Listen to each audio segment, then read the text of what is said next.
देखिए हमारा पहला सेंटेंस है वंजू वॉज अ फिशरमैन। ठीक है, वंजू क्या था, एक मछुआरा था। वॉज का मतलब था हो जाएगा, ए का मतलब एक, यानी वंजू नाम का एक आदमी था, वह एक मछुआरा था। ठीक है, आगे है ही लिव्ड विथ हिज वाइफ, यानी वह अपनी पत्नी के साथ रहता था।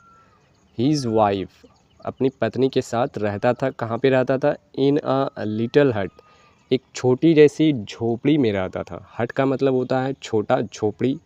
लिटिल हट छोटा झोपड़ी।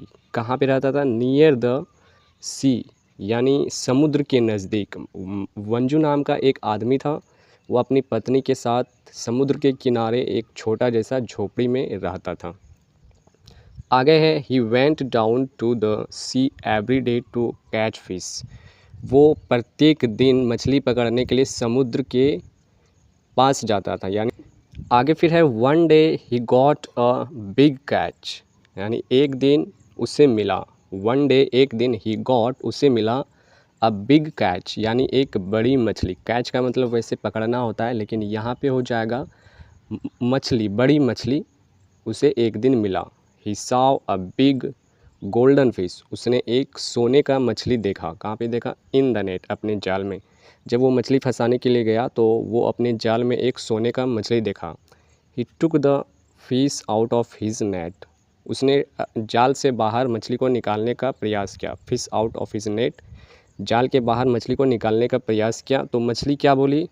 ओ फिशरमैन प्लीज़ लेट मी गो, ओ मछुआरे मुझे जाने दो। लेट मी गो का मतलब होता है मुझे जाने दो। तो वंजू क्या बोला? Oh no I can't believe it, नहीं मैं तुम पे विश्वास नहीं कर सकता।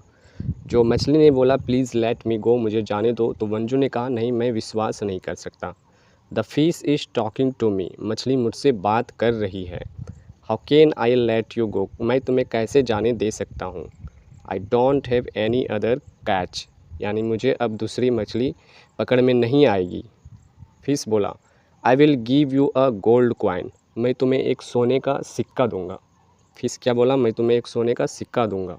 आगे क्या हुआ? मछली बोली you can buy food for you and your wife, तुम अपनी पत्नी के लिए और अपने लिए भोजन खरीद सकते हो। इस गोल्डन के फिश, गोल्डन के सिक्के से, गोल्ड कॉइन के सिक्के से तुम अपनी पत्नी के लिए और अपने लिए भोजन खरीद सकते हो।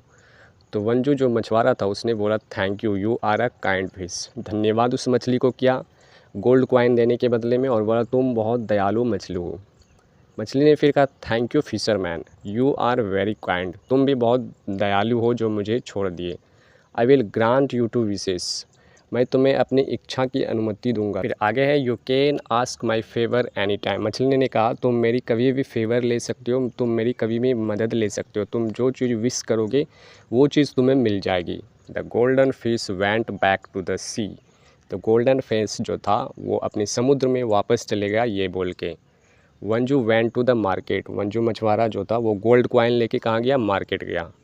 ही बाउट वेजिटेबल्स, उसने वेजिटेबल सब्जियां खरीदी, एंड अदर थिंग्स, और बहुत सारी दूसरी चीज़ें खरीदी। क्या चीज़ से खरीदी? गोल्ड कॉइन से। जो मछली ने उसे गोल्ड कॉइन दिया था उसकी मदद से बहुत सारी चीज़ें उसने खरीदा। आगे फिर क्या हुआ? He went home and give the bag to his wife Vinita, वो वंजू मछुआरा का नाम वाइफ का क्या था? विनीता था। हु वेंट होम, वह मछुआरा वापस आया अपने घर, and the bag to his wife, और बैग, वो बैग सब्जी का बैग अपनी पत्नी विनीता को दिया। She was surprise to see the big bag, उसकी पत्नी बहुत सरप्राइज्ड हुई, उत्साहित हुई, आश्चर्य हुई वो बड़ा बैग को देख करके। विनीता बोली did you get a big catch, तुमने यहाँ ये इतनी बड़ी बैग कहाँ से लाया? तो वंजू बोला I got a golden fish, मुझे एक गोल्डन फिश मिला था इन द नेट, जाल में। सी वॉज अ मैजिक फिश, वह एक जादुई मछली थी। आगे है सी गैव मी वन गोल्ड कॉइन, उसने बोला कि मुझे एक गोल्ड कॉइन दो। विनीता बोली where is the coin, coin कहाँ है? गोल्ड जो कॉइन दिया था वो कहाँ है? वंजू बोली I bought things for you with the coins, मैंने उस कॉइन से बहुत सारी चीज़ें खरीदी है तुम्हारे लिए। वंजू टोल्ड हिज वाइफ, वंजू ने अपनी पत्नी से कहा अबाउट द विशेस, विशेस के बारे में, जो मछली ने विशेस दिया था कि तुम कभी भी अपनी इच्छा कुल के लिए जो भी मांगोगे वो तुम्हें मिल जाएगा, तो उस विशेस के बारे में अपनी पत्नी से उसने बताया। तो Vinita was a lazy women, Vinita जो थी वो एक बहुत आलसी औरत थी। She did not like to work, उसे काम करना पसंद नहीं था। She scolded Vanju for following the fish to god, she scolded उसने डांटा, किसको डांटा? मंजू को। फिर for allowing the fish to go, और मतलब फिश मछली जो है उसके पास जाने के लिए अनुमति उसने दिया, जाने के लिए कहा। गो बैक टू द सी, वापस समुद्र में जाओ। एंड आस्क द फिश, और मछली से उसने जो ग्रांट दिया, उसने जो विशेष बोला है कि मैं दूंगा, तो उसके लिए want a big house with a garden, बगीचा, तो मेरे लिए एक बड़ा सा घर और साथ में एक बगीचा चाहिए। ऐसा उसकी पत्नी ने कहा कि विशेष जो दिया है कि जो भी मांगोगे वो मिलेगा, जाके मछली को बोलो कि मुझे एक बड़ा जैसा घर और एक बगीचा चाहिए। वंजू went back to the sea, वंजू जो है फिर समुद्र के पास चले गया। He called out the golden fish, उसने सोने की मछली को बाहर निकलने के लिए पुकारा। कॉल्ड का मतलब होता है पुकारना। Oh golden fish please grant me a wishes, oh golden fish please मेरे विशेष के लिए अनुमति दो। The fish popped out, popped up यानी फिश जो है बाहर निकला। पॉप्ड अप का मतलब होता है बाहर निकलना। Its head out of the blue sea, blue नीला समुद्र के ऊपर से अपनी इस सर को निकाला, इसे बाहर निकाला। व्हाट इज़ योर विश, तुम्हारी विश क्या है? मछली ने पूछा तुम्हारी विश क्या है? उसने कहा I want a big with a garden, मुझे एक बड़ा जैसा गार्डन चाहिए। फॉर माई वाइफ, अपनी पत्नी के लिए।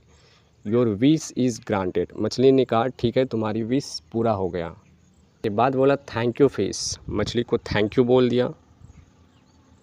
इसके बाद वह ही वेंट बैक होम, वह वापस घर चले गया। He saw a big house with garden, उसने घर जाकर देखा तो घर के साथ एक गार्डन भी उसके सामने आ गया था। Vinita was very happy, Vinita बहुत खुश थी।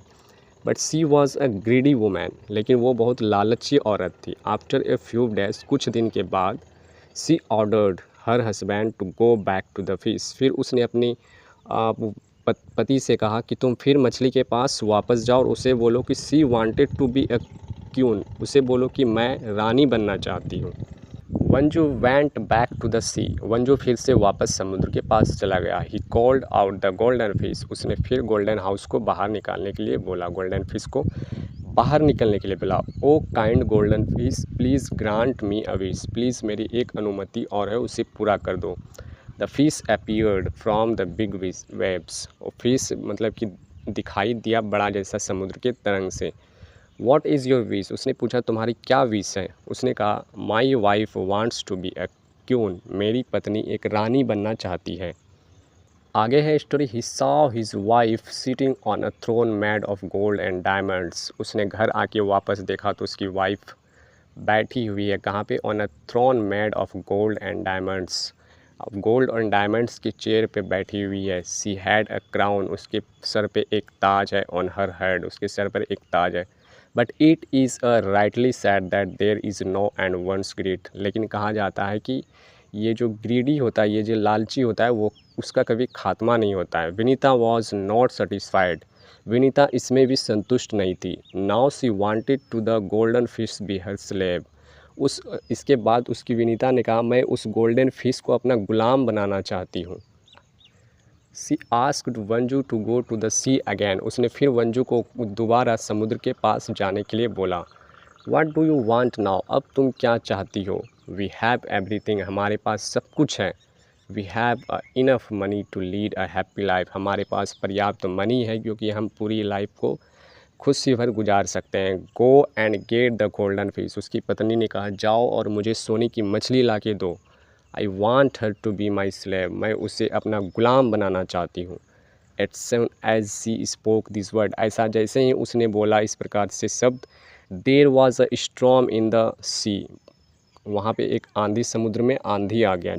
फिर आगे क्या हुआ? इट टूक अवे एवरीथिंग, उसके पास जो भी चीज़ था वो सारा चीज़ चला गया। When the storm claim down, जब क्लेम डाउन हुआ यानी कि जब स्टॉर्म आंधी तूफान का खात्मा हुआ। The husband and wife saw themselves in their little हट, हस्बैंड और वाइफ ने देखा कि वो अपने फिर से एक लिटिल हट में पहुंच चुका है। तो इस स्टोरी की मदद से हमें क्या सीख मिलती है? मोरल मिलती है कि हमें बहुत ज़्यादा ग्रीडी नहीं करना चाहिए, हमें बहुत ज़्यादा लालची नहीं बनना चाहिए। लालची बनने के चक्कर में हम जहाँ पे होते हैं फिर वहीं पे वापस चले